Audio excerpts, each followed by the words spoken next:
This episode of Life and Books and Everything is brought to you by Crossway, publisher of New Morning Mercies, a daily gospel devotional from Paul David Tripp.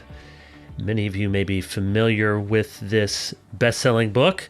I have it, I've used it, my family has used it, lots of Christians have used it, and the right devotional really makes a big difference. And many Christians have this as a part of their practice, and I think part of what has made Tripp's work so useful is it just gets that right balance of gospel encouragement, biblical focus. There's enough there that you can sink your teeth into. It's not, just a story about somebody's puppy. It's got good gospel meat to it, and it's a good way to start out your day. This devotional equips readers with the good news that we need at the start of every day to trust in God's goodness, live for His glory day in and day out.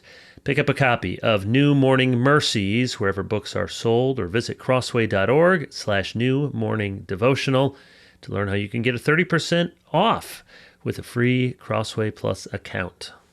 We also want to thank our friends at Desiring God for supporting the podcast. This is an important question to ask yourself. Can I really know God if I don't know what makes Him happy? What pleases God? We know the Shorter Catechism says the chief end of man is to glorify God and enjoy Him forever. That's our enjoyment. What about the pleasures of God? There are some dozen places in the New Testament talks about what pleases God. So how can we know what pleases God and what it means for us to live a life that is pleasing to Him? DG is releasing a brand new revised edition of John Piper's book, The Pleasures of God. You may have read Desiring God, that classic work, and this is a really important part of what Piper has been trying to teach in his life of ministry, The Pleasures of God. This foundational book, John navigates the biblical evidence to help us see and savor what the pleasures of God show us about Him so that we might become like the one that we behold. Perhaps you've read Desiring God, but not this one. Now's your chance to read The Pleasures of God, or if you want to re-explore the truths in this book, it may be a long time since you looked at it, you can pre-order a copy today at crossway.org. Greetings and salutations. Welcome back to Life and Books and Everything. I'm Kevin DeYoung, Senior Pastor at Christ Covenant Church here in Matthews, North Carolina, right next to Charlotte. I also teach at Reformed Theological Seminary in Charlotte. And I am very glad to be joined by our special guest, Jan Van Vliet. That sounds like a good Dutch name. It is, sir. Born in the... Yes. And I want to, we're just meeting, but I've read this book. I got it when it first came out in 2024. We're going to be talking about Jan's book on Adam Smith in the P&R Great Thinkers series. There's many of these. I'm not quite sure. I have 4 or 5 of them on my shelf, but it's a good series. And it goes through these great thinkers. It's in under 150 pages and explains their thought by somebody who's an expert in the field, and then gives a Christian examination of their ideas. And so Jan has done a really nice job with Adam Smith. And one of the reasons for talking about Adam Smith, there's a lot of focus here in the States on 1776, the Declaration, 250th anniversary, and I am all in on reading lots of things to do with the American founding. But another important 1776 date is the date that The Wealth of Nations was published. Very influential book authored by Adam Smith, and we're going to talk about that. I would love first, Jan, give us your teaching at Dordt, or you've been teaching at Dordt. Give us a little history of your background, your education, your interest in this subject, and the sort of intellectual pursuits you've had. Sure. Yeah. Thanks. So I came to Adam Smith via rather interesting circumstances. We emigrated to Toronto. I was 5 from The Hague, from the Netherlands. and I was schooled there and so forth. My father was a financial consultant, and he thought that I would take over the business. Mm. So I did high school. I happened to drop out of high school. So you're actually talking to a high school dropout. My gap year was 4 years. Okay. So I dropped out at 16. I was in grade 12, back at 20. And I happened to come into in grade 13. We still had grade 13 in those days. I walked into my history class, and I had a history teacher who happened to be, as it turns out now, a Marxist or a really good Hmm. pretender. And so our textbook for the American economy was We the People, but it had a real Marxist take to it. Interesting. Yeah. And so I took that. I found it really interesting. For my senior project, I asked if I could review Adam Smith's Wealth of Nations, which had come out in a 1970 Penguin edition paperback. Hmm. So I did that, and a number of other things happened. I went to university, and once finished high school, and in those 4 years that I was out of university, I read some. I also was a mechanic, an automotive mechanic. So, a number of things. In university, though, I majored in business. I could never keep my debits and credits straight, and I did not like accounting. With respect to all the accountants who might be listening and who I have taught their economics, anyways. So I switched into economics first year. It just required. I thought the deeper thinking of economics interested me, Hmm. and there was many different directions I could go. So I fast forwarded through my undergraduate, did a graduate degree in Queen's University, Canada, and then I went into a career in the investment community, consulting community on Bay Street, which is the Toronto counterpart to New York's Wall Street. Hmm. So then, and I did that for a few years. I taught economics at the University of Toronto. And then I was economic advisor to the Minister of Finance in Northern Canada. Um, and then at the same time, when I was in Toronto, I took my first degree in theology. And that made a real impact on me. A couple of teachers there who, interestingly, had both been trained at Westminster Seminary and the Free University. Um, and so, well, back, I go to Yellowknife, Canada. The family goes up there. We do some economic consulting and advising to the finance minister. Then we move to Philadelphia. I get the itch to do a PhD in theology. I go to Westminster. And we're there for 8 years. In Hmm. those 8 years, I did the degree, and then I taught there as well for about a year because we had issues with the health of one of our professors. And so after that, we came back to Canada, and I taught theology at Prairie College in Three Hills, Alberta, for 8 years. Did a sabbatical year at Denver Seminary, taught a little there, wrote my first book on a Puritan, William Ames, and then came to Dordt because my job disappeared in Canada due to falling enrollment. Dordt was open, and then I found this wonderful haven where I could put together both my theological training, my training Hmm. in economics, and my practical work. Also, students love it when you can tell them the practical application of the discipline you're teaching them. Right? It rings true a little bit more than just the academic textbook. So did that. And it was also through Dordt, I had heard of Abraham Kuyper, that I also became very familiar with Kuyper. And so I remember I said a couple of times in my classes when I came to Dordt, before I came to Dordt, I thought Calvin was the fourth member of the Trinity. I now realize it's Abraham Kuyper. Uh, Yeah. and so I got involved in the translation committee. Kuyper had and so I had a contribution to a 12 or so volume called Abram Kuyper's Public Theology, and I did the volume on Islam, his views. Yeah. I've seen that. Yeah, Yeah. very, very interesting study. Um, and then I heard about the P and R Great Thinker series. I sent them a request to see are they interested in, not the Aquinas, and are they interested in a political philosopher, a moral theorist, and that's when I started with Adam Smith. I signed the contract in 2018, and then COVID hit in the middle Yeah. of my research, and the pivoting, my new favorite word, right? Pivoting. And that put me back quite a bit. I mean, Dordt was very generous in giving me course release, and so forth, and opportunities I did chapters, I spoke on those chapters in various places. But yeah, then I retired, and I finished the book. Oh, that's great. A year Did ago. you grow up in the Dutch Reformed Church?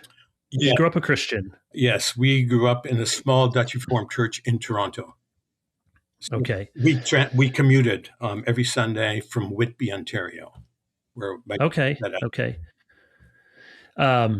Christian Reformed Church or Christian Reformed or a Canadian denomination? Netherlands Reformed. Netherlands Reformed. Okay. Yeah. Straight up, the real deal. I grew up in the RCA, which, was had some good and some bad, but Yeah, well, I learned a lot.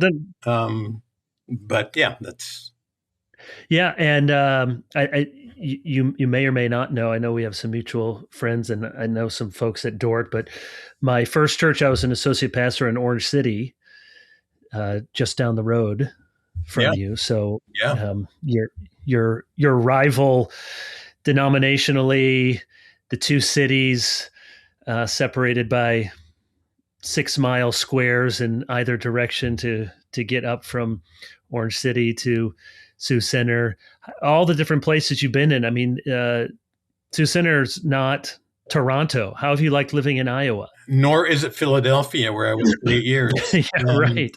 I God prepared us for Iowa, and for the Midwest here in the U.S. by having us in Three Hills, Alberta, Yeah. for 7 years, 8 years. It's not many places you can move from there to Sioux Center, Iowa, and be moving far south. That's right. That's right. Yeah. Yeah, but Really you are. found one. Who was there at? And we'll get to the book in just a moment. Who was there at Westminster when you were there? Who were you studying with? Historical theology, Sinclair Ferguson. Oh, good. Um, Interestingly, I bought Dick Gaffin's house. He was teaching Oh, theology as well, and he was just moving out of his house into. And in fact, interesting byline here is that the house had an addition built to it to house the widow of E.J. Young, and E.J. Young was a big name at in Toronto at Tyndale Seminary, where I hmm was, because the Old Testament professor was taught by E.J. Young. So oh, yeah, very interesting. And Will Barker, my yeah, advisor, yeah. yeah, wonderful, all wonderful men. Claire Davis, who was Right, church brilliant in history. the way he communicated incredibly complex topics and reduced them like to a kernel that was accessible to the student. hmm I learned a whole, and he sat on his desk and just talked, right? I learned my own shorthand and took all his notes. It Wow. made notes and everything he said.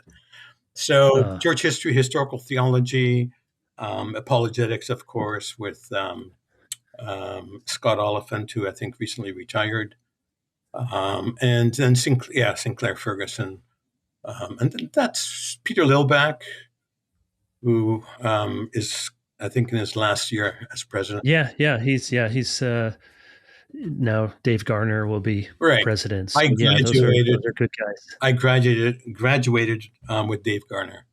Okay, Yeah, good. Well, we know a lot of the same people. yeah, yeah. So, my interest in Adam Smith, you're the expert, I'm not, but my interest in Adam Smith, I did my PhD on John Witherspoon.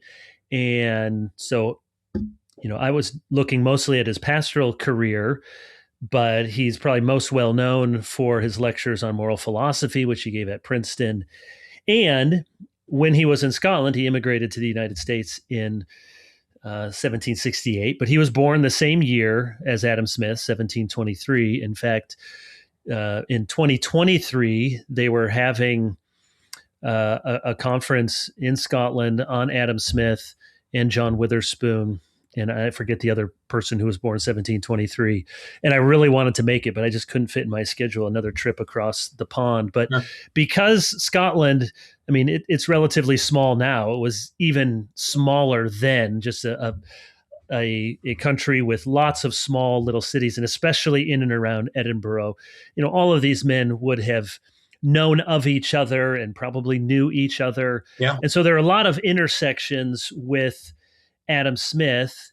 And of course, everyone is by default a part of the Church of Scotland. So in studying Witherspoon, led me into some of Adam Smith. I've taught a class a couple of times here at RTS, an elective class on the history of the Enlightenment. So I have a couple of lectures on Adam Smith. So I'm always interested when there's another Christian who's has some interest and has done some fine work like you have. Yeah. Why don't we start here?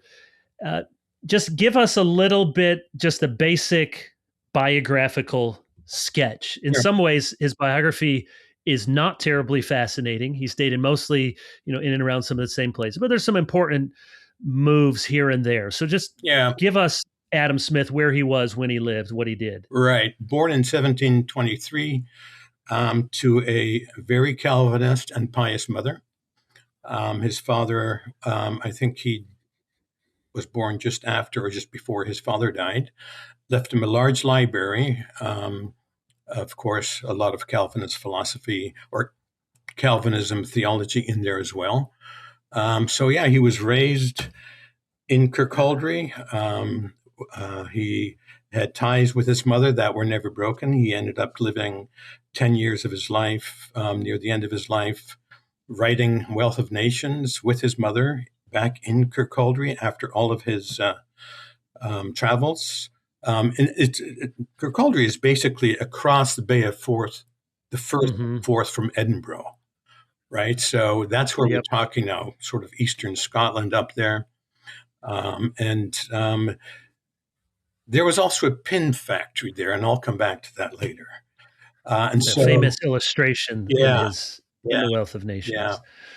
And so he was expected to go into the ministry. He learned the catechism at his mother's knee, so to speak. And then he went with a scholarship. He went to Glasgow at the age of 14. He had learned the classics at school and so forth. And he came under the teaching of Francis Hutcheson. And that turned out to be the greatest influence with David Hume upon his life and his thinking. It looks like he probably was more influenced by Hutcheson in his thinking than by his mother, at least in the religion, if that's what we can call it, that it appears he ended up leaning to and into and with and ultimately siding with. But he learned a lot, as I said, from Hutcheson, and he took notes. And a lot of the notes that he had from Hutcheson, he himself used when he taught moral theology in Glasgow. And then even the moral theology that he was teaching ended up finding its way, much of it, into his Wealth of Nations. So you see the sort of before the Enlightenment, the real political economy was it was normative, and it was it was moral, right? And I'll come back to that later. And sort of that's the aura, that's the world in which he lived and which he inhabited. From Glasgow to Edinburgh, did some traveling in Europe with the nephew, I believe, of Townsend, the Chancellor of the Exchequer, or the Minister of Finance, Secretary of the Treasury, whatever you want to call it. And then on a very healthy pension. And then he came back to Scotland, and there's more detail there. But essentially, as I said, lived with his mother and wrote much of Wealth of Nations there. In 1759, he had written Theory of Moral Sentiments.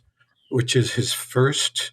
So I'm working with his moral philosophy or his social Hmm. philosophy. He's been called many things. He's been called the father of sociology. Um, so I'm working with both that and his Wealth of Nations, his political economy. And, one of my desiderata here is to show the connection between the two. And Right. I hope Right. I've succeeded in that. Um, to Smith, his moral philosophy was much more important. The final edition, the sixth edition in 1790, came out just before he died. And so there's some significant differences in that from the earlier editions. So he was always thinking about moral philosophy, but of course, jurisprudence, right? That's what he wanted Right. to do, encompassed all of this. So, in a sense, scholars say that this magna opera, as I call it, these two volumes are really incomplete because he didn't really finish everything he wanted to say about law and government, all of jurisprudence, right? Right. Yeah. The yeah, moral philosophy is such an important category. I think it's unfortunate. It's not one that we tend to use today, but from really the middle part of the 16th century, maybe Hugo Grotius is the first Protestant natural law. You can tell me how to really say his Oh, name Grotius, yeah. with a good with a good Dutch pronunciation. But Puffendorf, who's a Lutheran and German, but Hutchison to Adam Smith, even Witherspoon lectures, and in the colonies, it's the capstone seminar and was Yeah. usually taught by the president. So this was the big deal, sort of putting it your whole university education, and this is influenced by the Scottish Enlightenment for sure. Yeah. Is this course on moral philosophy? And as you said, the word moral is important. There's an oughtness to this, and it's kind of a catch-all for jurisprudence, economics, national, international relations, human behavior. Sort of what can we learn about how we should relate to each other as people, as nations, from natural law, from reason, and depending on the person, they might not be very interested in revelation, or if they're orthodox, they may just say, well, this comports with revelation, but we're doing something here. This is not exegetical theology or systematic theology. This is natural theology. Why do you? Yeah. Why was this moral philosophy category so important in the 18th century? And this is going a little bit into the 19th century. But what happened that it really seemed to fall out of favor? These are all topics that are still talked about, of course, but as a unifying whole, it sort of fades out in the second half of the 19th century. Yeah, I think it goes back to something that you said, and Smith said himself very early on that the last work in jurisprudence, which encompasses all these areas, was Dutchman Hugo Grotius. Mm. And so it's my intention now to do a comprehensive project on this, which he then did not end up doing. I think a lot of it had to do, if you think of Abraham Kuyper, with the Enlightenment, which and the French Revolution, right, which played out in 1789. You mentioned 1776 for Wealth of Nations. You mentioned 1776 for the U.S. 1779 French Revolution, 1770s Industrial Revolution. Everybody's in the world is in turmoil. I think we're at the we're at the end of the early modern age, right? With Mm-hmm. late Mm-hmm. 18th century modernism. A lot has to do the loss of morality. A lot of that has to do with the mantra of the storming of the Bastille, and then ni Dieu ni maître, no God, no master, right? And then secularism stepped in, and that sort of took over, I think, all of the thinking on jurisprudence and moral philosophy as well, Yeah. which Yeah. became kind of lost moral philosophy. Yeah. Yeah. Let me ask a question before we get to these two major works. Just another biographical question. We can come back to how a Christian might evaluate Smith's philosophy. But just talk about Smith as a person. He dies in 1790, and you say in the book, there's just a lot of things we can't know about his own personal faith. But what we know is there's not a lot to be super encouraged about. But how do you Yeah, size up what was his religious commitment? What was his faith? What can we know about him as a Christian or not? right. And here is the undisclosed chapter of the book. I did a Mm. chapter on exactly that. Oh, really? Yeah. And so when I sent the book to the editor, it was too long by, I think, 30%. It did not fit that nice 150-page summary, right? And so then I remember I was at my daughter's in Jacksonville, North Carolina, where she lived at the time with her family. And I was trying to figure out, how am I going to lose so many thousands of words? And I took the chapter on it's called Adam Smith's Social, Imaginary, and Religion. Mm. And I said, oh, here it is right here. So I took the chapter out, did some more editing, took a large piece out on free market applied to the church. Interesting. Yeah. And then the book, a little bit of further editing, and the book was good to go. But it's in that, and that I have that now in the June 2025 issue of Pro Oh. is an article on Adam Smith, his social, imaginary, and religion. Oh, that's good. So give us what's the thumbnail sketch? What did you The conclude? thumbnail sketch is essentially that he was very much like Benjamin Franklin. Mm-hmm. And, Benjamin Franklin was a deist, and he was a product, of course, of the Presbyterianism of the day, just as Francis Hutcheson was, and a real commitment to providentialism, the providential nature of God, but sort of the Paley philosophy of the creation of the world. God wound the clock up and then kind of walked away, although it's still very providential. I'm not exactly sure how to bring those two together properly. And Adam Smith knew Benjamin Franklin. So the way he's raised, coming under the teaching of Francis Hutcheson,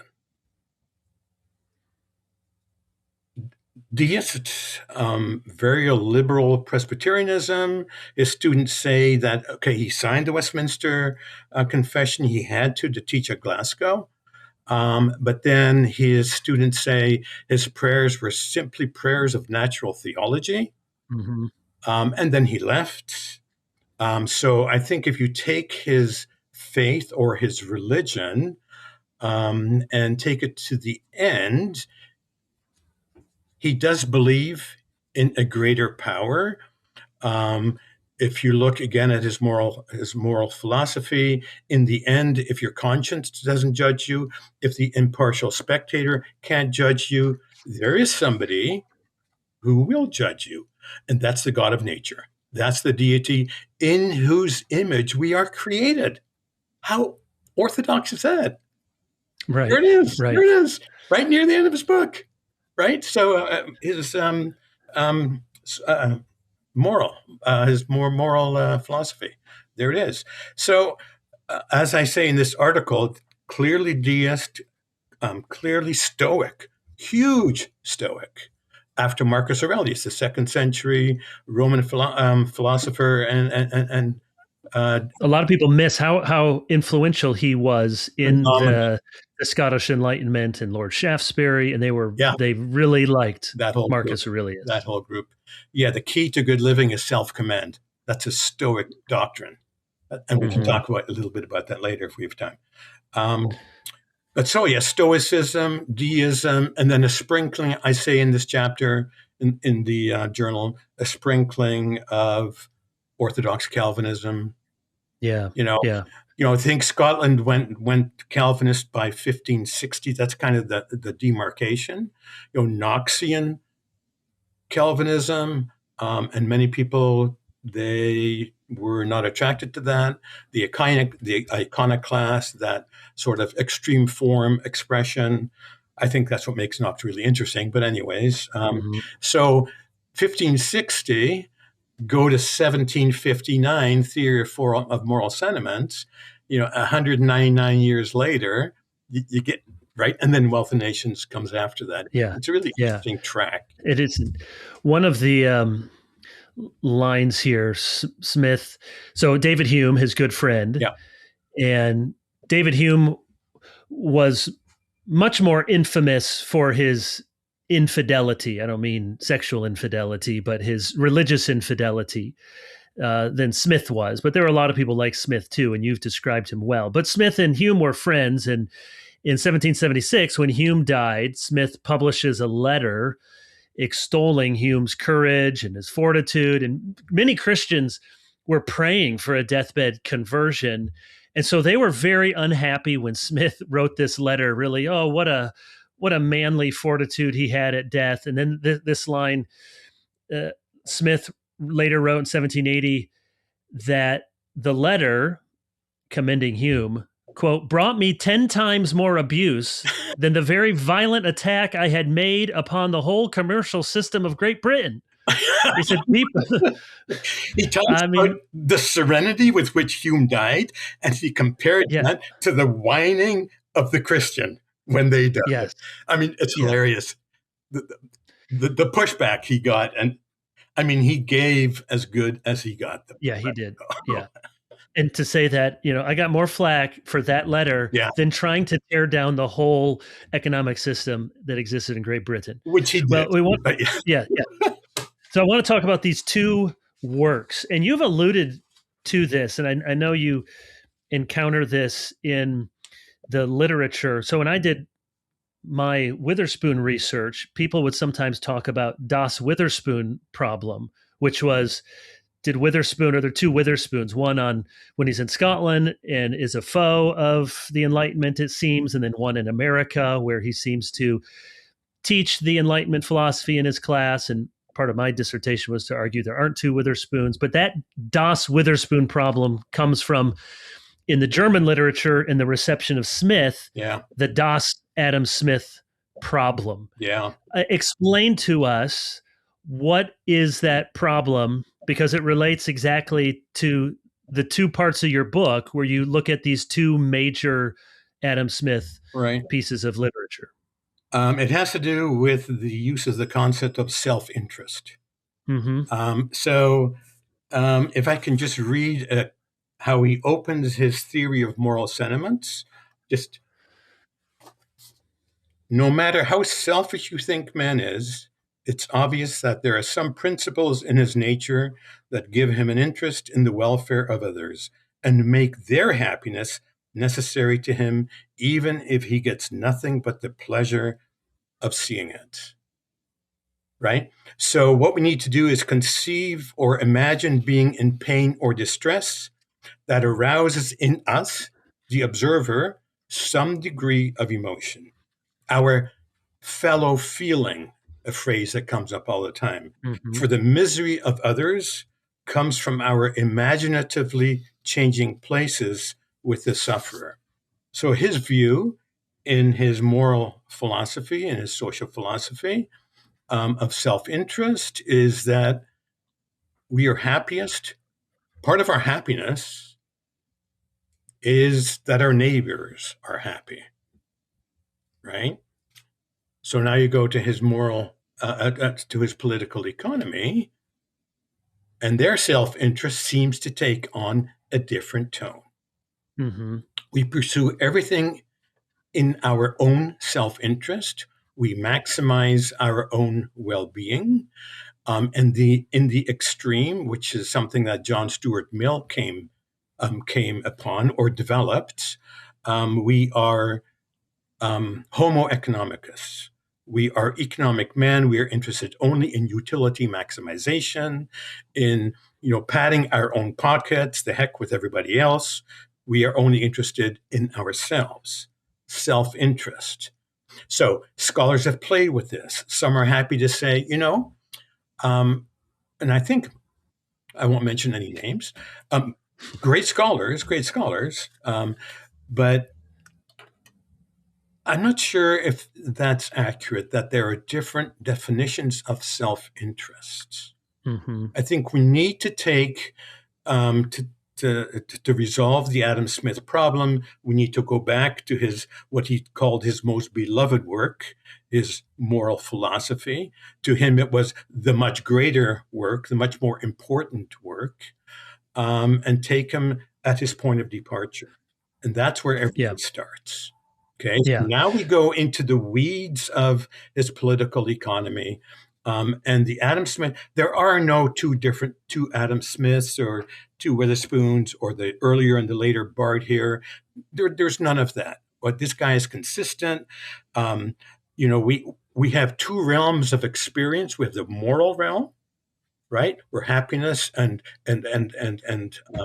human flourishing is seen in a moral society, and secondly, in the economic realm, in the material realm, we see material flourishing, and self-interest. Yeah, and then he says, the great command of Christianity is, love your neighbor as you love yourself.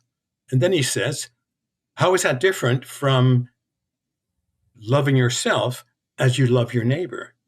Hmm. You see, he turns that phrase around. So the one is, I'm going to say, foundational, and Smith's take, I think, is an apologetic for his sort of phenomenological take on human behavior and on the moral code and on establishing morality, because what he wants to do is have a perfect society made up of virtuous people who subscribe to the cardinal virtues, the chief one of which is self command. And that's Stoic. Right. It sounds not like Uh, interest, but yeah. Yeah, I really like the way you put that, and glad that you said, and I knew you would from the reading the book, but glad you said there aren't two Adam Smiths. Of course, humans change and our ideas develop, but you're absolutely right that they are not mutually contradictory. These two works, they deal with a vocabulary that needs to be looked at very carefully. So, the Theory of Moral Sentiments, first published 1759, and then revised several times. Talk to us a little bit about what he means by some of these key terms. One of the things that I see in our day, uh, and I'm sort of tilting against windmills to change any of this, but we tend to use a lot of terms as synonyms that in earlier centuries were very particular terms. So we say emotion and affection, and we mean the same thing. They did not. In fact, I have a book on how the Scots invented emotion, which is a strange thing to say the Scots invented, but that it's a late 18th century, early 19th century, even the word emotion. So we say affections, passions, emotions, sympathy, sentiment, and we kind of just all mean something similar, just Yeah. what you feel. Yeah. But for 18th century moral philosophy, first of all, most of them aren't saying emotion, they're saying motions, like an affection is a motion of the will, but these are all particular terms. So for Adam Smith, it's called Theory of Moral Sentiments. What did he mean by a sentiment? And then, because sympathy is not identical to sentiment, but sympathy is the key to his philosophy of moral sentiments. So start there. What did he mean by sentiment and by sympathy? Basically, sympathy. And Yeah. sympathy in the 17th, in the 18th century, meant what we mean by empathy today. Okay. So the heart of his book is exercising your empathetic drive as you view the morality and the behavior of those around you, and as you view your own behavior and morality.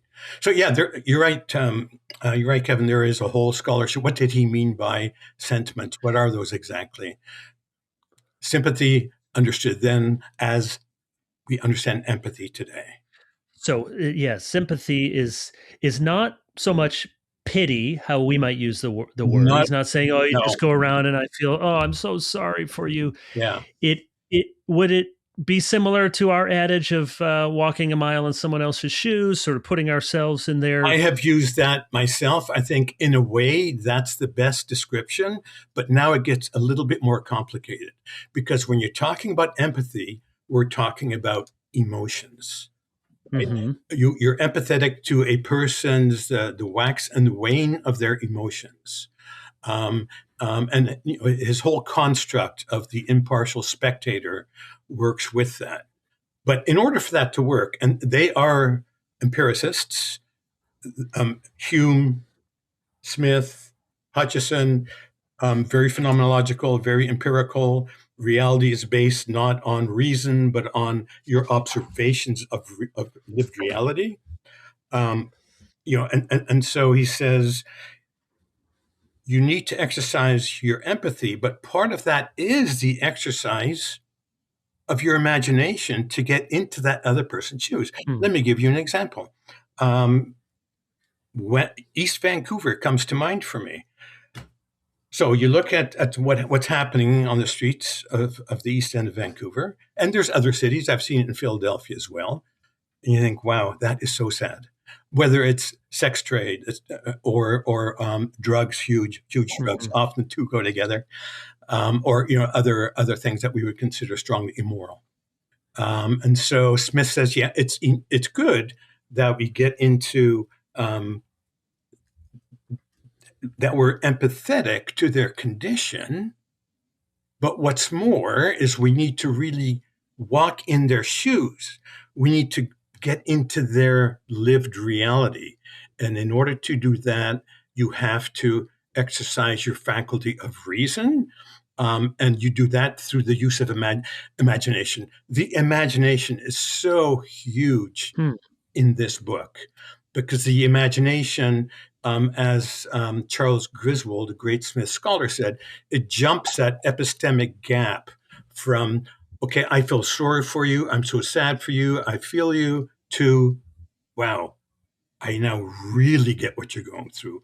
I now really get, as I imagine myself on the streets, doing these, and engage in this immoral kind of life, which is no good for anybody. So, yeah, Right. it's moral, the sentiments. Again, that's a great question. Yeah, and so this Witherspoon problem, and you've articulated it well, is trying to understand. We'll come to Wealth of Nations. It seems that he has a very pessimistic view of human nature. We're self-interested creatures. Here, people say, well, he doesn't have a very rosy view. He just thinks that we're always looking with sympathy upon our fellow creatures and we're very sociable. And maybe this is downstream from Francis Hutchinson's moral sense, which is not quite conscience, but it's related to conscience.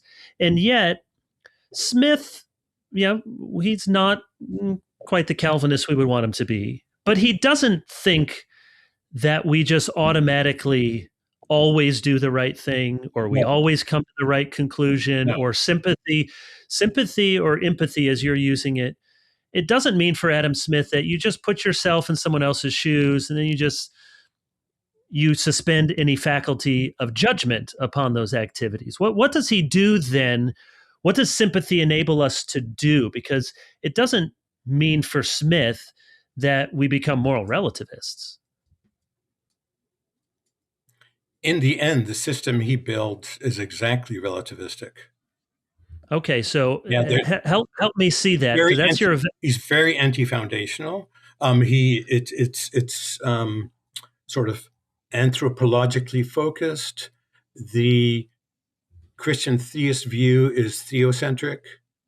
Um, so he does understand, though, and is that his old Scottish or his old Calvinist stuff coming to the surface? We call it original sin. He understands that the impartial spectator, he understands that our judgment of ourselves and of each other is not perfect. Why? Because we don't exercise sufficient self command over our passions, right? We need to, it's the inner struggle between our passions and the the flowing of society, whether it's the commercial flowing or just the relationships we have. And so he says, now we need to judge. How good are we at judging? Well, number one, we are the impartial spectator is pretty good at it, but not perfect, because what we would call the noetic effects of sin, right? Adam Smith, you don't understand things perfectly, right? Secondly, if we fail, then our conscience, there's our conscience. It works, but we don't have a right read on our conscience either, or we make mistakes, so we don't judge correctly. So, what's our ultimate judge? The ultimate arbiter, the ultimate adjudicator. It's the God of nature, right? In the end, then you will be judged by the God of nature. And he says, if you are religious, that should come as great, great comfort to you, right? Because you have all these layers of assessment of your morality. Remember, the idea is to create a perfectly moral, virtuous society, right? In which we then do our commercial and our economic work. So in the end, God will judge you. The author of nature will judge. So if God judges, so I want to just see if we're on the same page here. I think what you're saying, Jan, is that because he rejects, the foundations of biblical revelation, he doesn't do it explicitly, but the system he's building is not built upon that foundation. It lends itself in the end to a kind of moral relativism. I think what I also hear you saying, I don't want to put words in your mouth, is he himself is not teaching live however you want, anything goes, whatever you do. He wants this to land on a moral code. So I would argue that, and I think this is one of the chief weaknesses, and I do believe it in a place for natural theology, but I think one of the weaknesses with a lot of it in the 18th century is there's so much still infused with a basic Christian way of viewing the world that it's like they've climbed up the ladder of Christian revelation and they're here and now they say, look, we can have all of this by reason and sense and sensibility and sympathy. We can get there. And you know what? For their generation, maybe they still kind of could because there's enough residual Christian impulse. But the system itself isn't ultimately going to lead you there. I'm not trying to put words in your mouth, but is that fair to how you're critiquing Smith? I think so. He uses the cardinal virtues, right? Mm-hmm. Those are his sort of, that's the standard bearers for virtue. It is the four cardinal virtues. And then he reduces it to prudence, benevolence, and justice. And all three are huge. Prudence transfers into the frugality of his Wealth of Nations. And there's a lot on that in Wealth of Nations, how you should spend and how you should save. If you don't save, there's no money for investment. The magic to an increased economy is capital expansion, which is done through your savings. So you need to be frugal, which is prudent, right? So there's that transfer. There's the disappearance of that aspect of the ASP, the Adam Smith problem.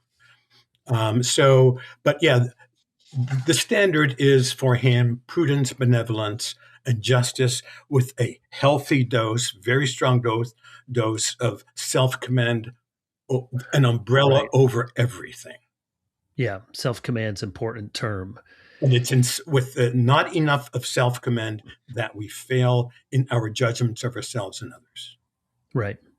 So make sure we have some time here then to talk about the other half of the equation, which is the more famous work, at least to most Americans, The Wealth of Nations, first released in March, I think you said, of 1776. Right.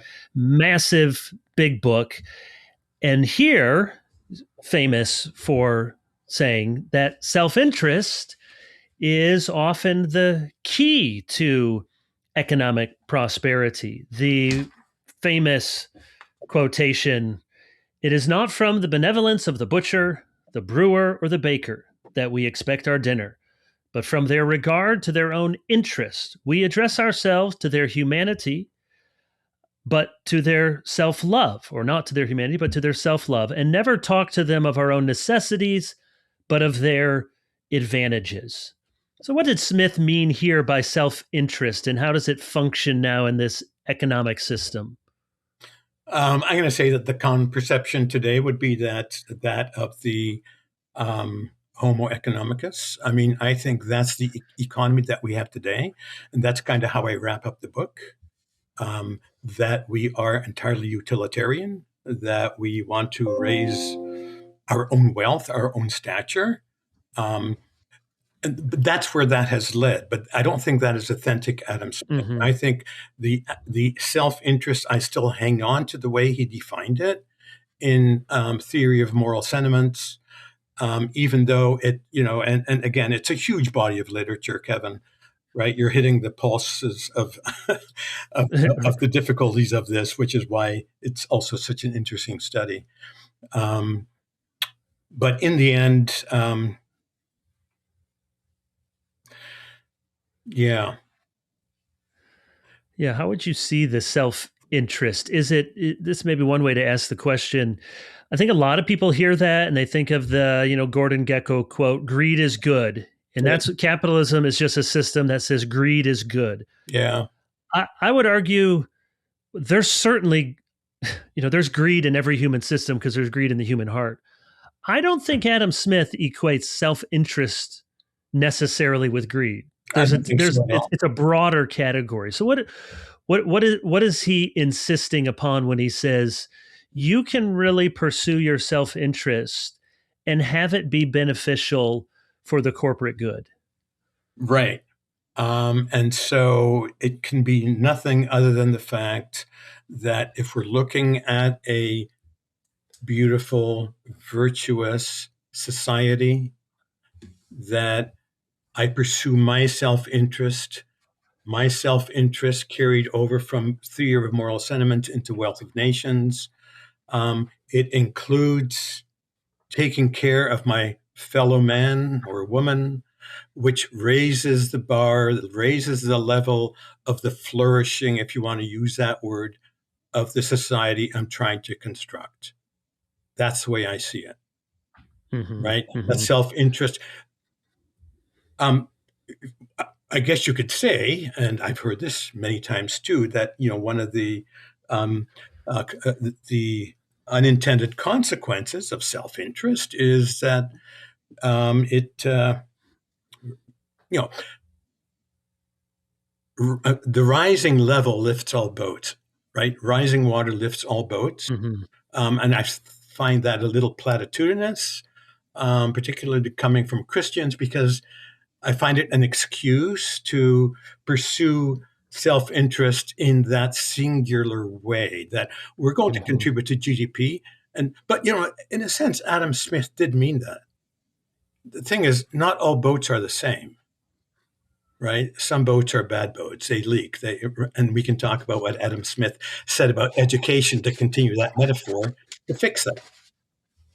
Yeah, I think that the education is really important because you point this out in the book that yes, Adam Smith, you can describe him as the father of modern capitalism in some ways. He does use the term invisible hand. He does not use the term laissez-faire. And you talk about that at some length. Is that really a good summary of Adam Smith's? And probably not the best term. Although he studied and was familiar with these physiocrats from France, where laissez-faire comes from. But he does have this idea of an invisible hand, meaning, I think it was his contemporary William Godwin who said, all right, you can plot out sort of intentional and unintentional and harmful and beneficial actions. If you do something intentional and it's beneficial, that's virtue. If you do something intentional and harmful, that's vice. If you do something unintentional and harmful, that's negligence. And in some ways, then you have Smith who's saying, you can do something unintentional and have it be beneficial. And I think that is an insight from Smith. You can be pursuing, he doesn't mean self-interest necessarily your greed and your avarice. Your self-interest may be you want your family to eat, or you want to pursue a religious life, or you want to pursue sculpture. So he says that when we pursue that sort of self-interest, it is possible, as with an invisible hand, that others are benefiting. But here's where I want you to talk about education and come back to your statement about the pen making. He does realize that it is possible in this kind of system to have such a life of drudgery, the just the worst kind of stereotype of a mindless automaton human being on a line somewhere, that he really emphasizes the important role of education. And he's not blind to the fact that this system, if he even thinks of it as a system, cannot just he's not blind to the potential human cost, I guess. So talk about how Smith does have his eyes opened to the needs of workers and the essential nature of education in particular. Yeah. So the heart of economics comes from the very first paragraph in his political economy, which has to do with the specialization of labor. And he uses the example of the making of a pin. Mm-hmm. He says one person, a pin that takes 10 steps to make. We're talking about a little pin. Takes 10 steps. Yep. Maybe it's 12, maybe it's 15. I forget what the number is. But he says, now one person could maybe make 5 of those a day because they got to become a master at each of these 15 steps. But he says that now if you get one worker that becomes master at each one of these steps, right? Assembly line philosophy, right? He says, then you can, and I think he had a number, 48,000 pins, and so I don't know if he actually toured the pin factory, but that's certainly where the illusion came from, right? And that's what he said. And so you have more and more labor associated with the increased levels of capital. So the whole point of the growing system, that's the macroeconomy, is to assemble more and more capital, because then you can put more labor to that capital, right? And so people then in assembly line fashion can be highly productive and efficient, and the economy grows. And that's what he says on page 12 after the frontis work piece of the Wealth of Nations. And then on page 792. Yeah, it's a big book. Where he's in book 5 and the 3 functions of government. That's defense, and it's education, and it's other stuff. He says, oh, by the way, remember what I said 770 pages ago? He says, well, here's the thing. This is what it does to you. And you're waiting for 780 pages with bated breath to see what's going to happen to these poor suckers who are just doing the same thing over and over, right, over and over and over and over again, right? And I know exactly. I've never worked at General Motors, but I was raised in the town next to GM, the headquarters of GM of Canada, Oshawa, Ontario. And a lot of my fellow students dropped out at 16 and got a wonderful job on the assembly line at GM in Oshawa and made great money, highly unionized, wonderful. One of my elders at my last church was a riveter on the assembly line at GM. And I said, I'm not going to complain about my job as a pastor. Does that not induce, Kevin, I would think, a certain torpor of mind? I had to look that word up. Yeah. And this particular elder was super well taught and, like a philosopher. And I think he had lots of time in his head to try to make a job as a riveter on the assembly line. Just what you're saying. And Adam Smith, he gets to the very end and he says, oh, by the way, this is kind of a bad way. You're not a good contributor to society. You cannot engage in conversations that require the least bit of intellectual maturity. You cannot even be a thinking militia. How can we expect you to defend our country when the torpor of your mind. And he says, he uses all these wonderfully politically correct for the words. They become so stupid. Who Is what he's say saying. Yeah. the work is that I just said I have to do what they're doing 770 or whatever pages ago. It's just hilarious. And the torpor of mind. So we need to do something, and so we need to educate. Why is education important? Number one, for the religious fanatics, and I'm going to insert parenthetically, like he may have been thinking of the John Knoxians of the 18th century, right? The iconoclasts, the fanatics. I love John Knox, by the way. And secondly, the people who are working, making pins and other stuff.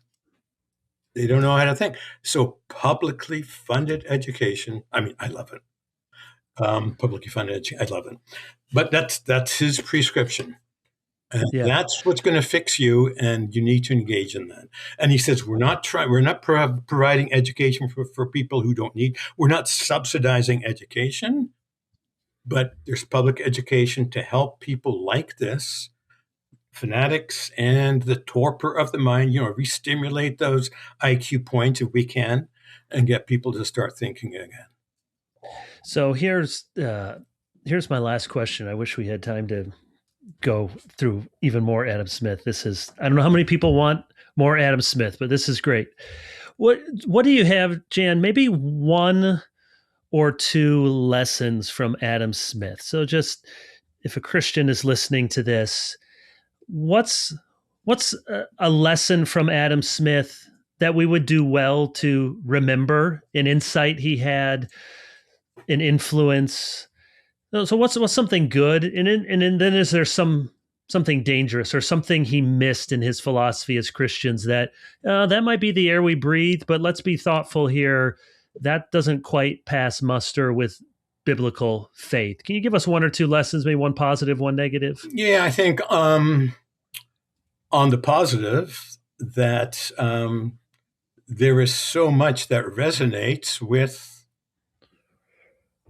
I think, our Christian sensibility on flourishing, on how you treat humanity, and how you deal with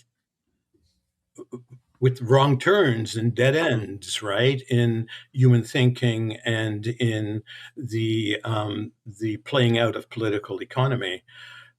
There's a lot of value here, really. You have it. It can't help, it seems to me, but be the case that, as I say in the article, there are sprinklings of his Calvinist orthodoxy somewhere. Totally agree. Yeah. It has to be. I mean, in the last edition, he talks about justice, and in earlier editions, there was a large section on the substitutionary atonement of that God provided to forgive those who, and so forth. But in the last version, he took that big out. A whole scholarship has arisen around that, reasons why I address some of that. And has it been to appease his mother, who he was waiting maybe that she'd die, and then he would really reveal his true faith? I don't know. I think his faith kind of unraveled or just thinned out over time. Mm-hmm. But there are still, I think it's a good lesson in common grace, that we can learn a lot from other people, even though we don't see the same in terms of faith. I mean, it's amazing the system he set up for the social construction of individuals, right? To create a wonderful society, a flourishing society, and then not to have a foundational basis for it. Mm-hmm. That to me is the danger. Yeah. The danger. I mean, I don't know. So in that last edition, he took out the substitutionary atonement and said, because in the end, everybody in the hereafter will go to either a place of a happy place or a sad place. And he's got the Greek words, I think, for that. I forget what they are, but so I think that's both I was really helped by it. in terms of how people think, how people, and the important, Stoicism and Christianity, they have a lot in common too. Yeah. The Stoics were no fools, right? But the center of Christianity, I think, is the cross. It's Jesus, right? And it's our theological anthropology, right? And the anthropological centering of Adam Smith's work, I think, is dangerous. Yes. That's a good way to put it. The theocentric center of what, for example, Bob Goudswaard talks about flourishing, what constitutes a good flourishing society. He talks about the idols of our time. That's something we can get from Smith too. What are the idols? Well, he doesn't really identify them, but we need that Stoic self-command and real heavy doses of it to subdue our own passions, right? Our desire for material wealth. That's the culture we live in today. Crazy capitalism. He was so protective of the poor, of those who were taken advantage of by the merchants. The whole concept of mercantilism, right? He was so aghast at because it enriched everybody's pockets. There was entrenched privilege everywhere except for the poor, right? And so he has a passion for the poor. And I think we would do well to learn from that, and for the dispossessed, and those on the fringes, the non-seen people in society. But a better take on this, I think, is the Kuyperian or neo-Kuyperian, neo-Calvinistic way of dealing with the true humanity of people by pointing them to Christ, what Christ has done, and what true globalization will be. It's not going to be the economic and social globalization we have. It'll be the globalization of Jesus Christ. And and Goudswaard is also picking up from Bonhoeffer, who talks about, we need to look at we need to look at things from the end, not from the beginning, and then work backwards just to bring about that desired and that flourishing of humanity to the glory of God, and that's what the summum bonum is for the Reformed Christian, is the consummated kingdom of God, not some nice, happy society where people are happy because we're all doing well. I mean, that helps, sure. But it's so much deeper than that. Somehow, Yeah, that's right. Smith kind of knew that, but I don't know. Yeah, it's a system in its best parts that's built on a foundation that he probably didn't even realize was there and didn't want to articulate. And the anthropological system itself is always going to be inherently unstable. It is. You've done a really admirable job summing up what are good things, and I appreciate in this series and in your book, Jan, that we should read these. I mean, it's one of on any short list of most important thinkers in the last 300 years, especially in these fields related to economics and moral philosophy and sociology. Adam Smith is going to be on that list, and in 150 pages, you've given a great introduction and then some. So thank you for this book put out by P&R in 2024, talking with Jan Van Vliet from Dordt University in beautiful Sioux Center, Iowa. So thank you for being with us on Life and Books and Everything. Thank you, Kevin. Thanks for having me. It was a lot of fun. Yep. Thank you. And thanks to all of our listeners. You can get more episodes like this and lots of other resources at clearlyreformed.org. Until next time, glorify God, enjoy Him forever, and read a good book.